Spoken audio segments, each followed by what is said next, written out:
ওস্তাদ মানুষেরা বেশি খাবার খায় এখানে। দিনটা 24 ঘন্টা খোলা। এখানে পেঁয়াজি, সিঙ্গারা, ডিম, রুটি, খিচুড়ি, ভাত। তারপরে আপনার হলো ওস্তাদেরা আসে, ড্রাইভার, পুলিশ, র্যাব, সেনাবাহিনী, সব ধরনের সকল প্রকারের লোক আসে। এটা চলন বিলের অধিষ্ঠ। ডিম রুটি, বেগুনি 5 টাকা পিস, ডিম রুটি 30 টাকা পিস, হাঁসের ডিম দেখালে 35 টাকা পিস, খিচুড়ি 30 টাকা প্লেট, গরু গোশ আছে 150 টাকা প্লেট, হাঁস আছে 180 টাকা প্লেট। এটা সিংড়ার জলার কথা, উত্তর দমদমা। দিনের বেলা কম, রাত্রিতে গাড়ি ট্রাক বেশি দাঁড়ায় স্যারেরা। ওস্তাদ মানুষেরা বেশি খাবার খায় এখানে। রাত্রিতে অতিরিক্ত খাবার ডিম রুটি। এটা চলন বিলের ডিম রুটি। হ্যাঁ, লোক থাকে, ছোট ভাই থাকে, কর্মচারী আছে। দেখি এটা ইফতার জি সিয়ারি খানাটা হয়। হোটেলের নাম এখন দেওয়া হয়নি, ড্রাইভার হোটেলের নাম দেওয়া হবে। দিনের বেলা আপনার ভাত, খিচুড়ি, মাছ, ডিম, ভর্তা, ষাটি মাছের ভর্তা, আলু ভর্তা, বেগুন ভর্তা।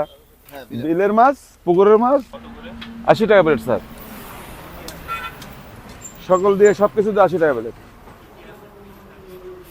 ওর ভিতরে আপনি থাকবে হলো শসা, বেগুনি, খিচুড়ি, খেজুর, বুট, পেঁয়াজু, বুন্দিয়া খেলে বুন্দিয়া দিবে স্যার। ইফতারি এই তো মনে করেন কম, ওস্তাদেরা 2, 4, 50 প্লেট, 20 প্লেট এরকম। আর শেয়ারি খানার মনে করেন যে 10 জন 20 জন, গাড়ি দাঁড়ালে বেশি।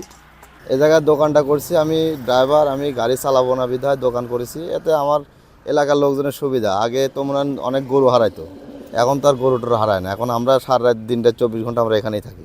আগে ডাকাতি হতো, চুরি ছিনতাই হতো, এখন আর আমাদের এই এলাকাটুকায় হয় না। এলাকাও সেফ হচ্ছে, অনেক সেফ। মনে করেন এখন এদিকে একটা ওই ব্রিজ পর্যন্ত দেখা যাচ্ছে যে হয়তো আমরা এখান থেকে জোবাচ্ছি যে একটা গাড়ি যদি গরু তুলতে চায়, আমরা এখান থেকে জোবাচ্ছি। এই জন্যে সাহস পাবে না, চোরভাবে সাহস পাবে না। না, এদিকে হয় না। ওই দেখা যাচ্ছে ব্রিজের ওই পাশে, ওই দিকে যাওয়া হয় অনেক। এখান থেকে 2-3 কিলো সামনে।